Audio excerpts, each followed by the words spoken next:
कभी कभी ये कहा जाता है कि आपके जीवन में सरप्राइज एलिमेंट्स वाकई में बहुत शानदार होते हैं और गोविंदा जी से वन ऑन वन करना मेरे लिए सरप्राइजिंग एलिमेंट होने के साथ साथ एक बहुत शानदार मोमेंट भी है क्योंकि जितनी मैं मेमोरी रिकॉल कर सकती हूँ स्क्रीन पर हमेशा गोविंदा जी को देखा है अभिनय करते हुए। कई बार जैसा कि महिमा ने शुरू में कहा कि इनके अभिनय ने कई बार हंसाया, तो कई बार इनका इतना शानदार अनुभव रहा जो इनका अभिनय रहा उससे रोना भी आया। तो इसीलिए एक फैन मोमेंट इसे समझिएगा गोविंदा जी। और कोई सवाल अगर अच्छा ना लगे तो या भूल जाइएगा। जो पूछना पूछिए। एक इतनी शानदार सक्सेस गोविंदा के हीरो नंबर 1, लोगों के जहन में आज भी आपको देखकर वही क्रेज रहता है जो डे 1 हुआ करता था। लेकिन तब के सेलिब्रिटी मोमेंट में और आज के सेलिब्रिटी मोमेंट में क्या कोई डिफरेंस आप फील कर सकते हैं? हाँ, बहुत है। और ये सिर्फ मेरे ही साथ नहीं है या किसी विशेष कलाकारों के साथ में नहीं है। ये इसलिए आया है कि ये एक तौर तरीका चला है जिसका मैं थोड़ा सा पर्दा उठाना चाहूंगा। अच्छा हुआ आपने ये सवाल पूछ लिया, क्योंकि जहां जहां प्रसिद्ध और सिद्ध जब तक नहीं होगा आदमी तब तक प्रसिद्ध नहीं हो सकता। और प्रसिद्धि मिल जाए तो लोग फिर आदमी को नहीं मारते, उसका नाम मारते हैं। और ऐसे में उसका नाम की रक्षा करना हर तरह से, चाहे धर्म से हो, अर्थ से हो या पूजा प्रार्थना से हो, ये बहुत महत्वपूर्ण है। तो शोहरत चाहे व्यक्ति विशेष की हो या किसी नेता की हो या देश की हो या राज्य की हो, उस शोहरत के पीछे वही लोग पड़ते हैं जिस वक्त शोहरत आगे रहा करती है। तो उसको ख्याल रखना चाहिए कि इस वक्त मैं आगे निकली हूं तो पीछे लोग पड़ेंगे। तो ऐसे में एक तरीका बना दिया जाता है कि इनका सम्मान ऐसे किया जाए, इनको इस तरह से पुकारा जाए, इनको इसमें इतने ही तारीफ के अंदर बंद कर दिया जाए, या ये कितने भी विशेष हो जाएं या कमाल हो जाएं, पर ये हम में से एक तो है पर ये हमारे नहीं है। तो उसको एक अलग, तो काबिलियत बगल में रह जाती है, काम भी आपका बगल में रह जाता है, और तारीफ आप उस स्तर पे नहीं पहुंच पाते जिसके आप लायक होते हैं। तो ये सिर्फ आज जितनी भी पीढ़ी जो देख रही है, ये जो मैं उत्तर दे रहा हूं इस मंच के माध्यम से, मैं सभी से कहना चाहूंगा कि जिस वक्त देश में या राज्य में या आपके घर परिवार में जो व्यक्ति का नाम हो जाए या उसे ईश्वर इज्जत प्रदान कर दे, जैसे मुस्लिम लोग कहा करते हैं कि इज्जत और जिल्लत का मालिक खुदा है, तो वो ये समझते हैं कि वो किसी के हाथ में नहीं है। तो जो दैविक चीज मिली है आपको, उसका सम्मान रखना चाहिए। और किसी भी विशेष व्यक्ति को मिली है, आपके राज्य का है, आपके घर परिवार का है, तो जो बेवकूफ है वो जलने लगते हैं और जो समझदार हैं उसका फायदा उठाते हैं। बल्कि इतना फायदा उठाते हैं कि वो जो जिसे शोहरत मिली है वो भी इतना कामयाब नहीं होता जितना के बगल वाले हो जाते हैं।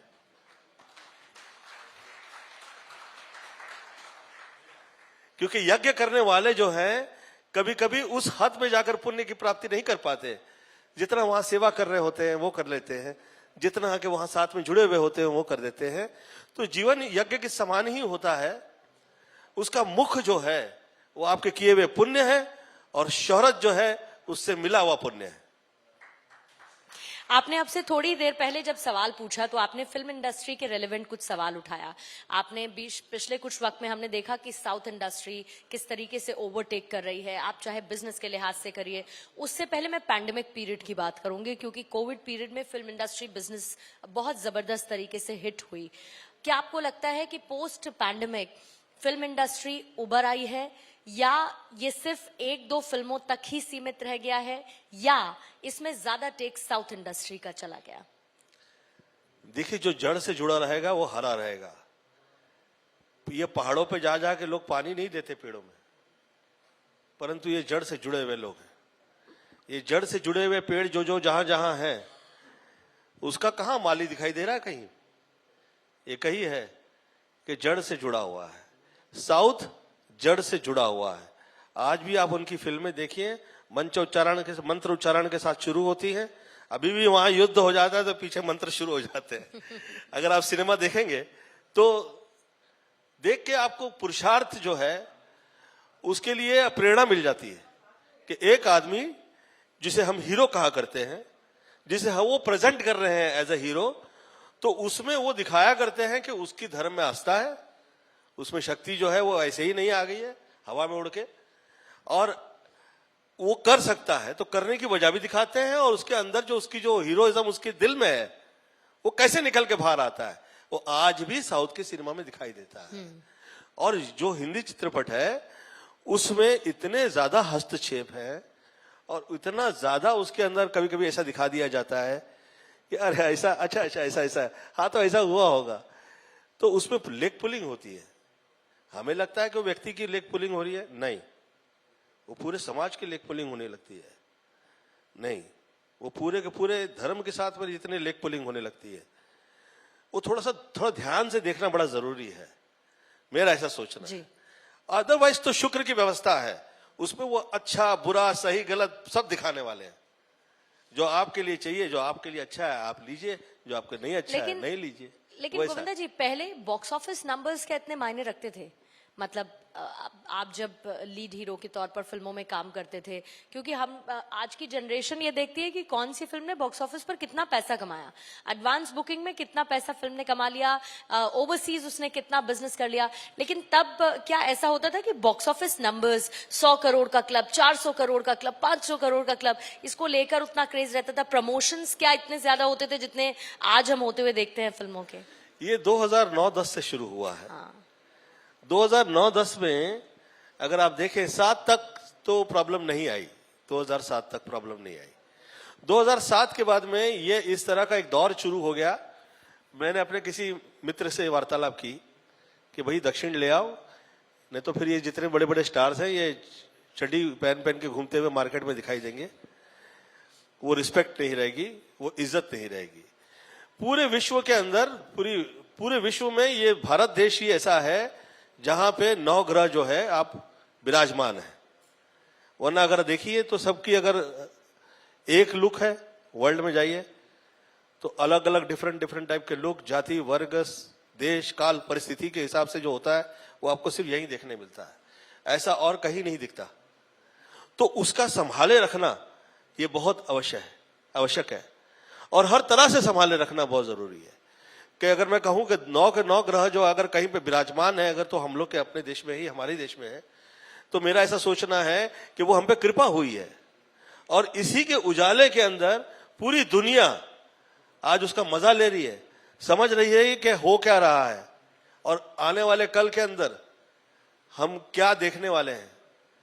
ये सिर्फ यहां से देखने मिला है क्योंकि वो आंखें ही नहीं और किसी के पास, आप समझ रहे हैं।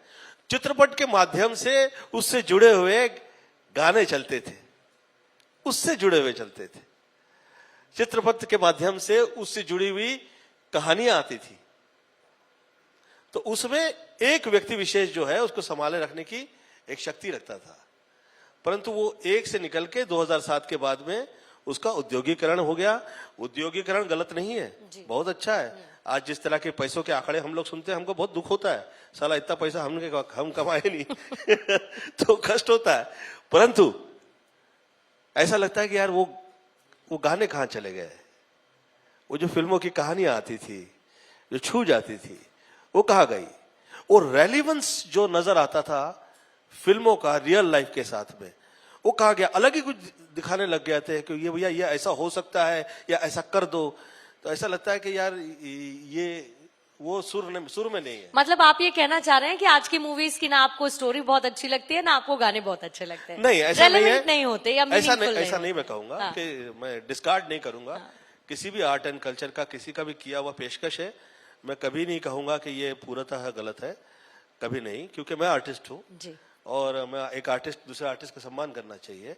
परंतु मैं ये डेफिनेटली कहना चाहूंगा कि वो थोड़े पर्सनल है, वो थोड़े ग्रुपिज्म वाले हैं और वो लोगों के समक्ष है। इस वक्त आंख बंद करके बिल्ली दूध पी ले तो उसे लगता है कि मुझे दुनिया नहीं देख रही है, परंतु एक समय ऐसा आ जाता है कि लोग आपको डिस्कार्ड कर देते हैं जी। आप लोगों को जाके कहना चाहते हैं कि भाई हम जो कह रहे हैं वो सत्य है, परंतु लोग नहीं मानते। ऐसा नहीं होना चाहिए कि लोग डिस्कार्ड कर दे, लोग कहे नहीं है यार, नहीं नहीं, ऐसा नहीं होना चाहिए। भय भी लगना चाहिए, प्रेम भी जगना चाहिए, और एट द सेम टाइम भय तब लगेगा जब लगेगा कि आदमी विशेष नहीं कह रहा, किसी व्यक्ति विशेष की ये रचना हो तो ठीक है, परंतु भय तब लगेगा जब लगेगा दैविक है। आया है तो जो काम दैविक रूप से शुक्र के नीति के अंतर्गत किया जाता था वो मिसिंग है, और इसके अधिक मैं कुछ भी नहीं कह रहा। अभी जिस तरह, अच्छा पहले बताइएगा सर, क्योंकि मैंने तो देखा है हालांकि, लेकिन कम देखा है। आज जिस तरीके से विमेन सेंट्रिक मूवीज बनती हैं, जो हमारी एक्ट्रेसेस हैं वो लीड रोल में होती हैं और पूरी फिल्म का भार उनके कंधों पर होता है, ऐसा पहले बहुत ना के बराबर होता था। आप मुझे करेक्ट करिएगा अगर मैं गलत होंगी तो। लेकिन आपको लगता है कि जब पे पैरिटीज की बात होती है, जब ये कहा जाता है कि समकक्ष एक्टर को जितना पैसा दिया जाए उतना ही फीमेल एक्टर को भी पैसा दिया जाना चाहिए, because they both are acting in the film, is it right? और कितना बदलाव आपने इसमें देखा है, और विमेन सेंट्रिक मूवीज को लेकर आपका क्या सोचना है? क्या उनकी और परसेंटेज बढ़नी चाहिए? ये बहुत अच्छा हुआ है कि लेडीज आगे निकल रही हैं। मैं धन्यवाद देता हूं मेरे आदरणीय नाना जी का, वासुदेव प्रसाद जी का। वो इन 40s में चाह रहे थे कि उन्हीं की बेटी शारदा प्ले करे, और मेरी माताजी आदरणीय निर्मला देवी जी की आयु उस वक्त 14 थी जी, जिस वक्त उन्होंने शारदा का रोल किया था, और वो पहली ठाकुर घर परिवार से थी जो आके हीरोइन फिल्म इंडस्ट्री में बनी। तो उनकी पहली फिल्म शारदा थी, और वो बनारस से थी, और 9वीं फिल्म जन्माष्टमी थी। केवल 9 फिल्में उन्होंने की, 9 फिल्में की उन्होंने, एंड दैट्स इट जी। तो मुझे ऐसा, मेरा ऐसा सोचना है कि जिसकी आराध्या ही जो है वो माँ शारदा हो जी। उसमें लेडीज को बढ़ने से कौन रोक सकता है? 100% सर, 100%। तो माता माता वो सर्वत्र मातृदेवो भव, उसमें जो एक मातृ रूप की एक जो एक शक्ति प्रदान, एक जो एक दिग्दर्शन कहना चाहूंगा मैं, है वो दिखाई देना चाहिए। और उसमें जो लड़कियां आगे निकल रही हैं वो बहुत अच्छा लगता है, और बहुत सारी हीरो ओरिएंटेड फिल्में बननी भी चाहिए। मुझे कहीं मौका मिलेगा तो मैं भी डेफिनेटली करूंगा। हम लोग आपको देखना चाहेंगे। वुड लव टू, पर ऐसा सब्जेक्ट तो आए। बिल्कुल 100%। लेकिन ओटीटी प्लेटफॉर्म्स का बढ़ना, और ऐसी बहुत सारी मूवीज हैं जो बड़े पर्दे पर नहीं आ पाती, लेकिन हमने देखा ओटीटी प्लेटफॉर्म्स पर फिल्मों की झड़ी लगी हुई है। एंटरटेनमेंट के भी वो जाहिर एक बड़ा स्रोत हो जाता है, बड़ा सोर्स हो जाता है। बदलते समय में ओटीटी प्लेटफॉर्म्स कितना ज्यादा एक्टर्स के लिए एक मंच लेकर आए कि उनको, जिनको बड़े पर्दे पर मौका नहीं मिल रहा, वो अपनी प्रतिभा दिखा सके। और आपको लगता है कि शानदार एक्टर्स ओटीटी प्लेटफॉर्म पर आपने खुद देखे हैं, आपकी कोई पसंदीदा? जी, सब अच्छे लगते हैं मुझे, जितने जो हैं। और वहां पे सबसे मुझे अच्छा ये लगता है कि जो रोक टोक नहीं है किसी की, मंच प्रदान करने की जो व्यवस्था है, किसी अमुक व्यवस्था ने उसको उसका अपने अंतर्गत नहीं लिया है। अमुक लोगों को ही ये मंच मिलेगा या फिर बाकी लोगों को नहीं मिलेगा, ऐसा वहां पे नहीं है जी। तो आप देखिए कितने छोटे छोटे वर्ग से निकले हुए लोग, आर्टिस्ट जो हैं वो टॉप पे आ गए हैं, और बहुत अच्छा लगता है देखने के बाद। हाँ, तो जब आप नीचे से ऊपर आते हैं और आपके लिए कहीं पर ये नहीं होता कि अरे इसे ठहराओ, इसको रोक दो, ये हमारे इसमें से नहीं है, ये हमारी जात का नहीं है, ये हमारे परिवार का नहीं है, ये हम में से नहीं है, ये हमारा नहीं है, ये क्या है सब लगा के रखा था बीच में। ये सब अच्छा नहीं था, ये माहौल बहुत गड़बड़ा गया था। तो मेरा ऐसा सोचना है कि ये ओटीटी जो प्लेटफॉर्म आया है उसके वजह से बहुत सारे नए आर्टिस्ट जो हैं, नए कलाकार जो हैं वो आगे आ रहे हैं। ये अच्छा है।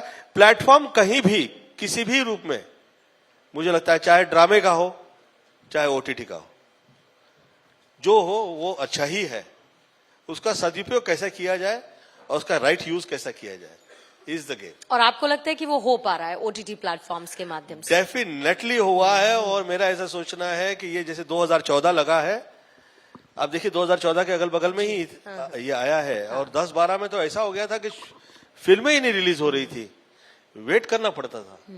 मतलब 156 फिल्में मैंने की हैं और लगातार हर साल मैंने हिट दिया है। मेरी फिल्मों को भी मंच मिला नहीं तब मैंने जी। भी कहा था। जी। फिर लोगों ने कहा कि यार बहुत देख लिया, बहुत हो गया, बहुत ऐसा है, बहुत वैसा है, तो वो तो फिर मुझे लगा सब पर्सनल हो रहा है। जब अच्छा आर्ट एंड कल्चर आ रहा हो तो you should look at that as an art and culture and not only for you and me, it should be for whole country because it's going to go to all over the world. वो भाषा निकल के पूरे विश्व में पसरने वाली है, जी। तो बहुत महत्वपूर्ण है कि वो क्या है। आपने थोड़ी देर पहले जिक्र किया कि ये उसका है, ये उसका है, वो उसका है, तो मेरे जहन में वही अंग्रेजी का शब्द आया जिसको लेकर आपने कहा कि माहौल खराब हो गया, और वो शब्द है नेपोटिज्म का।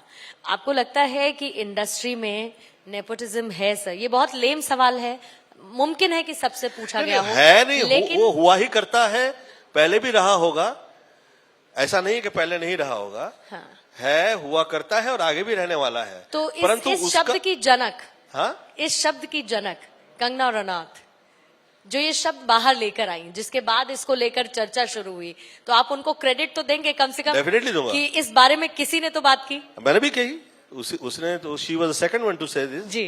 एंड मैंने भी कहा था, पर मेरा ये कहना है कि ये था, ये है, शायद ये रहेगा, क्योंकि इस टाइप के लोग रहेंगे, इस टाइप के लोग थे, इस टाइप के लोग हैं। मेरा ये सोचना है जो उसके अबाउ जो है लोग हैं, जिसको हम जनता जनार्दन कहते हैं, जनता जनार्दन का इसमें रोल क्या है, ये बहुत महत्वपूर्ण है, क्योंकि खरीदार वो हैं। जिस वक्त बीच में डिस्कार्ड कर दिया जनता ने ऐसे लोगों को, आप देखिए सब सुधर गए, सुधरना पड़ गया, दूसरा रास्ता नहीं है। मेरा ऐसा सोचना है कि जब जनता जनार्दन जो है वो डिसीजन ले लेती है, तब अच्छे अच्छे सुधर जाते हैं।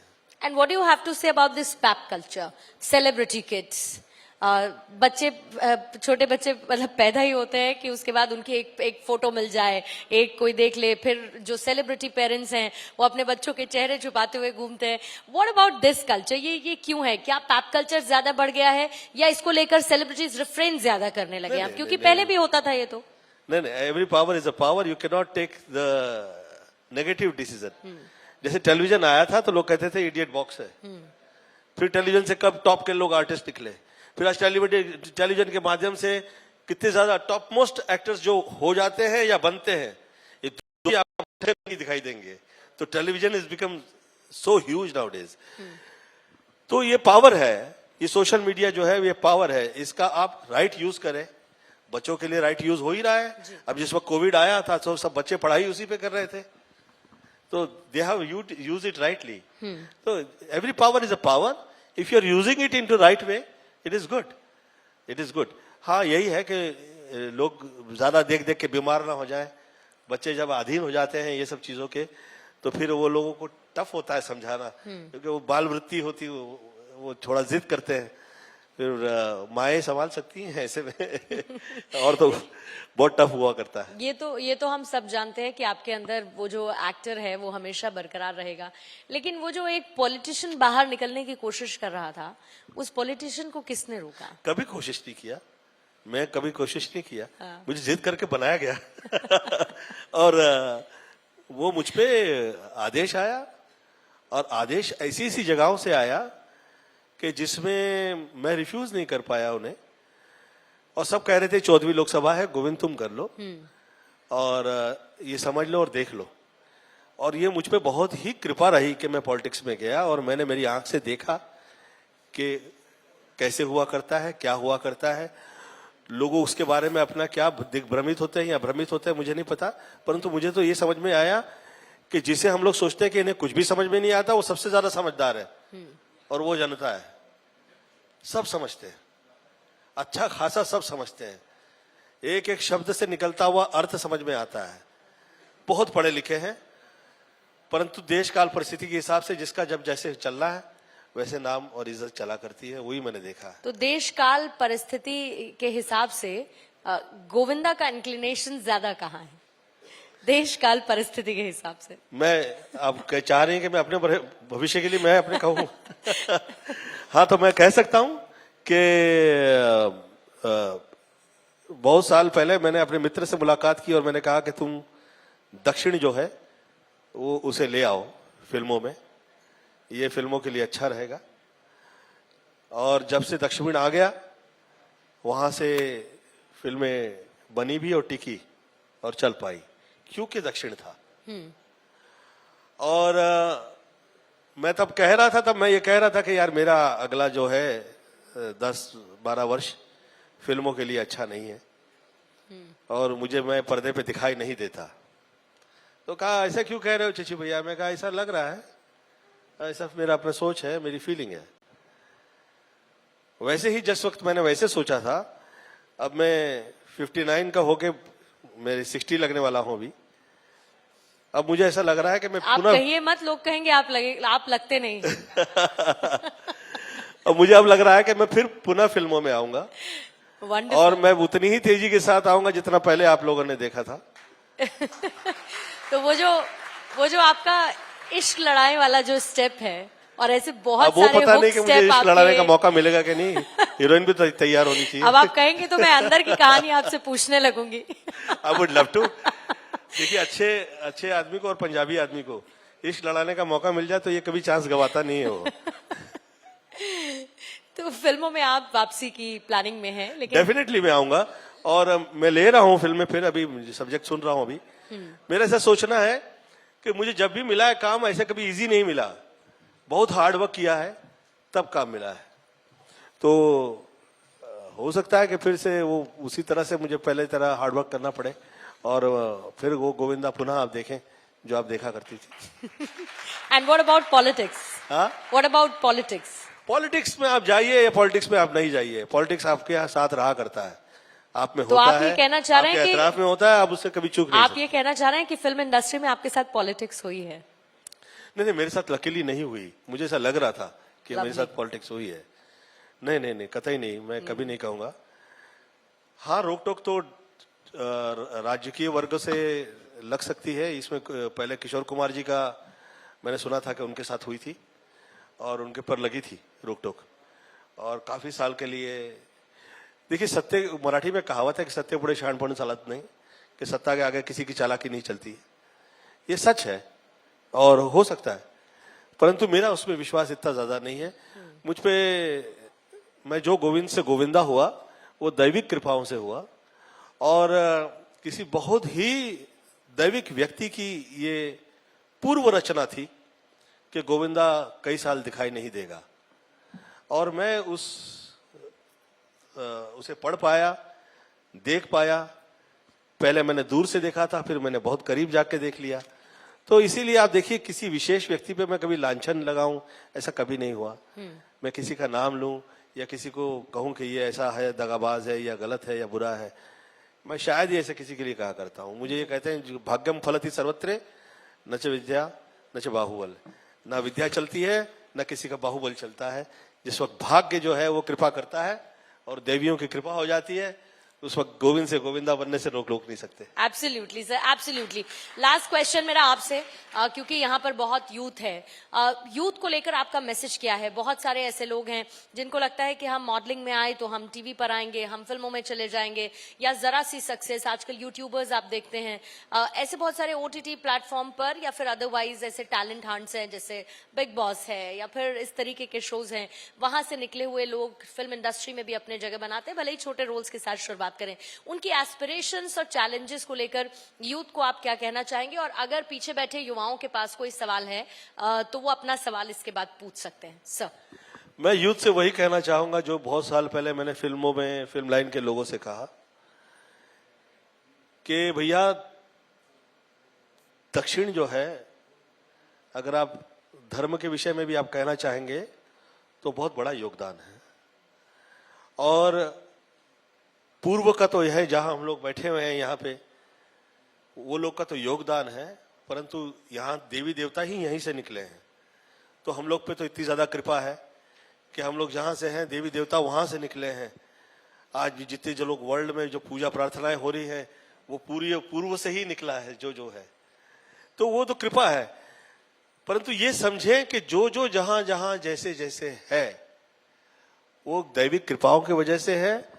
उससे आप नाम में या उसकी इज्जत में क्योंकि वो आपके देश का है, आपके राज्य का है, आपके घर परिवार का है, किसी प्रकार का खलल ना आए, ये आप लोग ख्याल रखिए। या अगर वो अपमानित भी हो रहा है तो उसको एक हद तक ही देखना, क्योंकि वो आपका अपना किसी दिन आएगा काम आप ही के। वरना कभी कोई और शक्ति आ जाएगी, किसी और ताकत के हाथ में चला जाएगा, तो फिर वो आपके लिए मुश्किल हो जाएगा। इसीलिए जो है जैसा है, ये लगता है कि थोड़ा सा इसमें ज्यादा आपके लिए राज्य या राष्ट्र के अपना ही विचार कर रहे हैं, ऐसा लगेगा, परंतु काबिल होगा तो वो तो निकलेगा ही, कहीं से भी निकलेगा तो निकलेगा ही। परंतु आपका है तो जरा ख्याल रखना चाहिए। और ये जो बढ़ चढ़ कर लोग जो कह देते हैं, आज तो कह दिया, हम तो सुना ही देंगे आज, ये सबसे थोड़ा सा बाहर निकले। मैं यूथ से ये कहना चाहूंगा, और यूथ ऐसा कर रहा है, मैं देख रहा हूं कि बहुत पढ़ लिख गए हैं, अच्छे हैं और बहुत सरल है, स्ट्रेट है, ये बहुत अच्छा है, पर डिस्कार्ड नहीं कर दे तुरंत। एक मूवमेंट देखी कि थोड़ा सा इनके साथ मिस्टेक हो गया और तुरंत डिस्कार्ड कर दिया। ऐसा माँ बाप के साथ भी ना करे, भाई बहनों के साथ भी ना करे, मित्रों के साथ भी ना करे, किसी के साथ नहीं करे। यूथ लोगों से मैं यही कहना चाहूंगा। जी, थैंक यू सो मच। और इसी के साथ एक बार जोरदार तालियां हो जाएं। बहुत बहुत शुक्रिया गोविंदा जी, आपने समय दिया और कई बातों पर आपने बात की। बहुत अच्छा लगा आपसे बात करके। Thank you so much.